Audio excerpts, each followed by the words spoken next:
Russell's viper সাপ নিয়ে ভয় ও উদ্বেগের সত্যি কি কোনো কারণ আছে? আসলে সাম্প্রতিক বছরগুলোতে দেশে বেড়েছে রাসেলস ভাইপারের উপদ্রব। বিষধর এ সাপটির দংশনের বিভিন্ন জেলায় মৃত্যুর খবরও পাওয়া যাচ্ছে। বিশেষ করে ক্ষেতের ফসল কাটতে গেলে এ সাপের আক্রমণের শিকার হচ্ছেন চাষিরা। দেশে পরিস্থিতি এমন এক পর্যায়ে পৌঁছেছে, রাসেল ভাইপার সাপ মেরে ফেলার প্রচারণা চালানো হচ্ছে ফেসবুকে। এমন অবস্থায় এই সাপ মারতে পারলেই 50,000 টাকা পুরস্কার ঘোষণা করেছেন ফরিদপুর জেলা আওয়ামী লীগের সাধারণ সম্পাদক শাহ মোহাম্মদ ইশতিয়াক আরিফ। তিনি বলেন, ফরিদপুর কোতোয়ালি এলাকায় কেউ যদি রাসেল ভাইপার সাপ মারতে পারেন তাহলে তাকে 50,000 টাকা পুরস্কার দেওয়া হবে। প্রতিটি সাপ মারার জন্য এই পুরস্কার দেওয়া হবে। যতজন যে কয়েকটি সাপ মারতে পারবে প্রত্যেক সাপ প্রতি 50,000 টাকা পুরস্কার দেওয়া হবে। এ সাপ থেকে মানুষকে রক্ষা করার চেষ্টা করি আমরা, এ কারণে এই ঘোষণা দেওয়া হলো।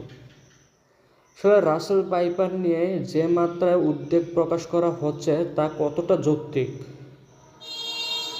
সাপ গবেষক ও বিশেষজ্ঞরা বলেছেন, এ প্রজাতির সাপ কামড়ালে তারও চিকিৎসা আছে এবং সময়মতো চিকিৎসা নিতে পারলে মৃত্যুর ঝুঁকি কমে আসে। অধ্যাপক ফরিদ আহসানের মতে, রাসেলস ভাইপার কামড়ালে 100 মিনিটের মধ্যে গিয়ে চিকিৎসা নিতে পারলে ঝুঁকি অনেকাংশে কমে যায়। তিনি বলেন, জমি বা ক্ষেতে এই সাপ ছড়িয়ে পড়েছে বলে যে প্রচারণা চলছে সে বিষয়ে তিনি মানিকগঞ্জ কয়েকটি জায়গায় চরাঞ্চলে যেখানে আগে চর ছিল সেখানে সব পরিষ্কার করে খামার বানানো হয়েছে, ফলে সাপ থাকা ও খাবার সংকট তৈরি হয়েছে। আবার কিছু এলাকায় জমিতে এখন একাধিক ফসল হওয়ায় শিয়াল, খটাস, বেজি, গুইসাপ আর নেই বললেই চলে। তারা এখন কচুরি পানায় ভেসে পদ্মা, মেঘনা, যমুনায় ভেসে ছড়াচ্ছে, কিন্তু তারপরও এ নিয়ে আতঙ্কের কোনো কারণ ঘটেনি। তিনি বলেন, মানুষ একটু সাবধান হলেই সাপের কামড় থেকে রক্ষা পাওয়া সম্ভব। তবে আমাদের সামাজিক যোগাযোগ মাধ্যমে যেভাবে ছড়াছড়ি হচ্ছে, আমাদের এই রাসেলস ভাইপার সাপ নিয়ে ভয়ঙ্কর তথ্য দিচ্ছে তা মোটেই সঠিক নয়। গবেষক মোহাম্মদ আবু সাইদ বলেন, রাসেলস ভাইপার কামড় দিলে রোগী মারা যায় এটিও সত্য নয়, বরং রোগী সহজে মারা যায় না। ন্যূনতম 72 ঘন্টার আগে সহজে রোগী মারা যায় না।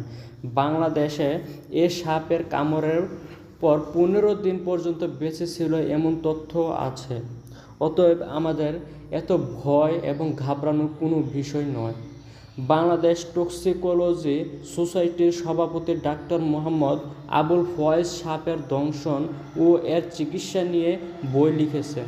তাতে তিনি উল্লেখ করেছেন, খোক্রু সাপের দংশনের গড় 8 ঘন্টা এবং কেউটে সাপের দংশনের গড় 18 ঘন্টা পর ও চর্ববুরা সাপের দংশনের গড় 72 ঘন্টা বা 3 দিন পর রোগীর মৃত্যু হতে পারে।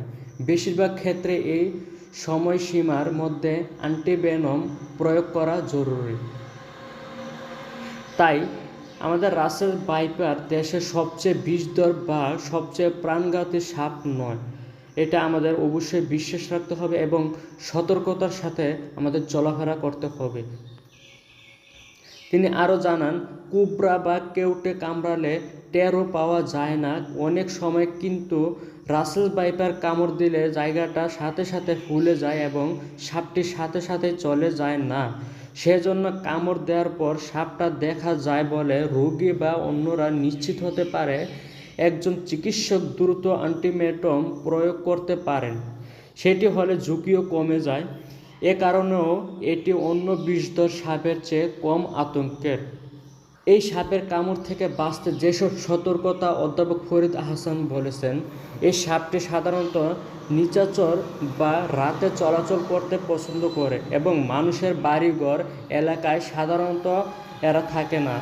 থাকার জন্য ঝোপঝাড়, ফসলের গোলা কিংবা জমির বড় গর্ত এদের পছন্দ।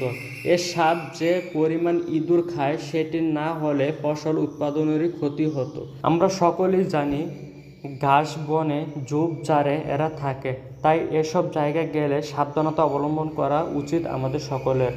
বড় লাঠি দিয়ে নাড়ালে সাপ সরে যায়। কৃষকরা গামবুট পরলে এবং জমিতে নামার আগে লাঠি দিয়ে লাড়ালেই এরা সরে যাবে। তাই অপ্রয়োজনীয় আতঙ্কের কোনো কারণই নেই আমাদের সকলের, তবে সতর্কতা অবশ্যই থাকতে হবে। ধন্যবাদ আপনাদের সকলকে। সকলে সাবধানতা অবলম্বন করবেন এবং এখন বর্তমানে বর্ষাকাল চলছে, তাই সকলেই পানি এবং যানজট থেকে সকলেই সাবধানতা অবলম্বনের সাথে চলাফেরা করব ইনশাল্লাহ। আসসালামু আলাইকুম।